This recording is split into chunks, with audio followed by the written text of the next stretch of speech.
Hello everyone, I'm here today with a new process video.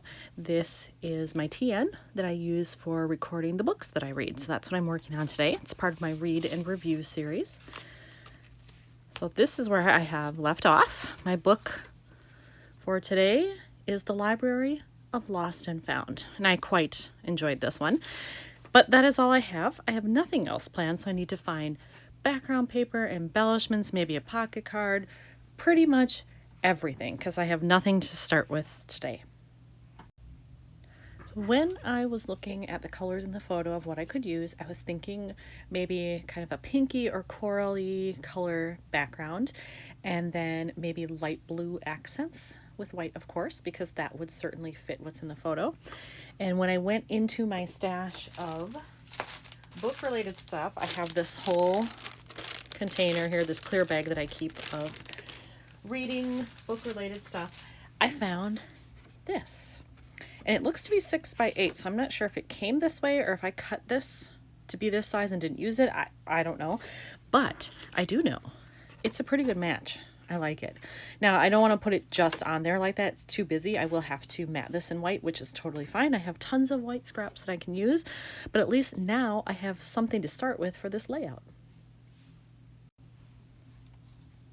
I have cut the mat for my photo. Since this was 2 by 2, I cut this to 2 1/8 by 2 1/8, so I will have that ready when it needs to go on the background. But this I am going to do slightly under 4 by slightly under 8, because a standard size traveler's notebook is generally 4 by 8, and I want it just a hair smaller so that I know it'll fit. And sometimes I round the corners to match the book, sometimes I don't. I don't know what I'm going to do today, but I will at least cut this to get it going. All right, so I'm going to go just a hair under 4.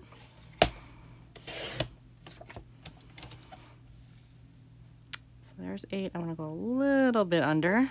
So there, ooh, look at that. It was probably perfect at 8. So I took that off.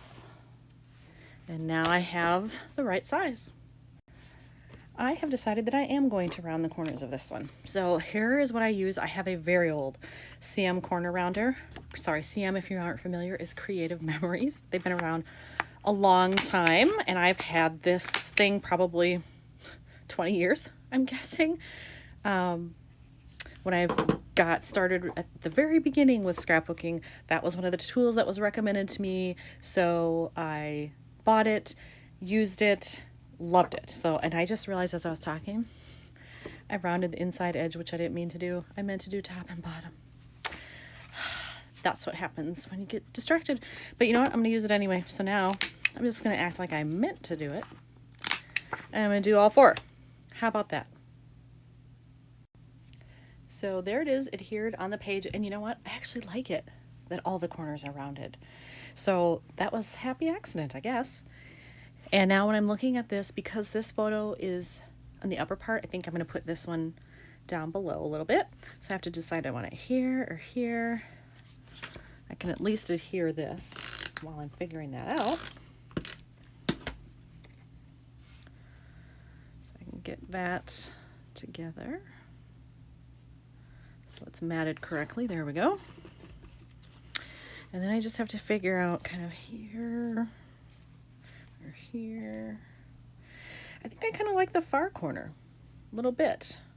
And because this is so busy, I can probably leave this blank without adding anything, because I also have flare on this side and I don't want those to overlap. It might make it very hard to close. So I'll probably do this down here, leave this part alone, and then I have all of this to work with up top. All right, so I have that attached now. And one thing I do want to say about this book is, hopefully you can see the author's name, Phaedra Patrick. I think that's how you say that, Phaedra. I don't know if she's a new author or if she's written other books, but I loved this book. So I really need to check into her to find out, does she have other novels that she's published? Because if so, I would be very interested in seeing what they're about and possibly reading them. And this particular book, if you like stories about people that work in libraries or just people who love books, this might be for you. It's a main character. Her name is Martha. She really kind of makes it a priority to take care of everybody else around her and then forgets to take care of herself. And it's a story of kind of how she comes back to herself. So if that sounds interesting, I recommend it. In my stash of things that I keep about books and reading, I did find this. And since I was just talking about, oh, I'd like to read more of her books, that's perfect. And it happens to be blue. It's not perfect, but it's awfully close. So I definitely want to use that. Probably on this side somewhere, since it's kind of built that way. But that's not enough. I have to find something else, and I need to put in some journaling somehow. I would love it if I could find a pocket card that would work on top of this paper, but then the card can't be too busy because it'll compete. So I need to look through those next. Sorry, I had an alarm going off there. I need to look through those next and just see what I can find. Yeah, so my alarm that went off, I have to say that I'm actually recording this during coronavirus lockdown in April. So I do my layouts as I'm inspired and as I have time. So I'm recording this way before it's going to appear. But I have found I have to set alarms for myself for different things I have to do because now everybody's at home. My kids are all homeschooling. My husband's working from home. I work at home. So I have to remind myself to do things or I totally lose track. So sorry about that. But that is life right now. All right, so I have found 2 cards that I like. And believe it or not, I think I'm going to use both, which is going to require me to do a tip-in. And if you aren't familiar with what a tip-in is or what that means, it's when you add in something here and it is kind of interactive. So what I will probably have to do is find, I have, like when I have page protectors that I cut apart, I save the extra pockets. So I'll probably have to find one of those that I can just use washi along the side, drop in my cards, and then it becomes a horizontal flip instead of a vertical. But these are the 2 cards I want to use. I love this. And so I want to do that on top and then this way, I think, so that I can journal there. And this will probably still go up here, but then I need to find something blue here, I think, because otherwise, there's a little bit here, but otherwise it doesn't appear much. So maybe I could even add a little blue heart or star or something and more here just to bring in a little bit more color. So I did go into my stash of little extra pockets and bag things that I have, and I found this. So I do have one that's ready to go. So all I have to do is kind of slip my stuff in there and then just attach it to the inside binding here. So my next task is really to figure out what color do I want to use. So maybe that's a way that I can work some of that in, is to find blue washi that's similar to this. I've decided to change direction a little bit. I've decided to go with black washi.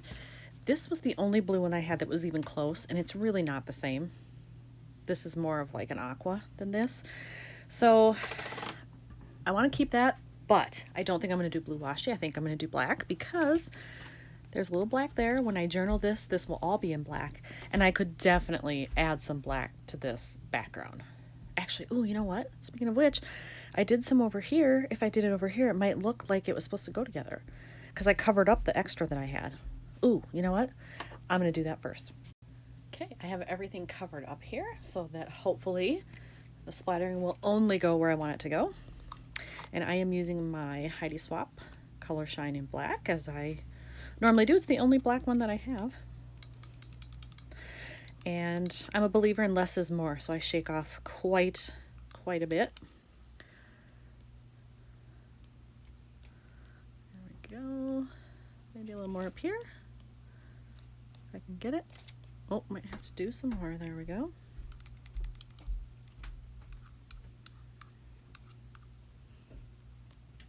There. All right, is that done? Yeah, I think so. That's pretty even. All right, wait for that to dry, and then I'll go to the next part. I attached that, so that's ready to go, and then I pulled out these stickers. I like this little puffy heart. It's the right blue, so I am going to put it in this upper right-hand corner. These are from Citrus Twist, by the way. So there we go. So when it sits like that, ooh, do I want it in the left hand then? I do. I want it to be further away from this, so I'm actually going to put it up here. There we go. And I don't know that I need anything on this one. So let's just put them in there. Oh, you know what? They're a little too wide, so I'll have to trim those down first. I trimmed off the edges there so it would fit. So now I have that ready to go. And now I can adhere it to my page. All right, I have added in the tip-in, and you can see I took my washi and I did it right up to that middle edge there. And then this, you have to use a pretty wide strip because it has to overlap quite a bit. You can kind of see where the border is right there. But then I can open and close it as much as I want. So I think that's actually all I'm going to do with this one because it already has a lot of pattern. It's got splattering, it's got an interactive element. So I think once I do my journaling, that'll be it. So here is another one done for my read and review series. Thanks for watching.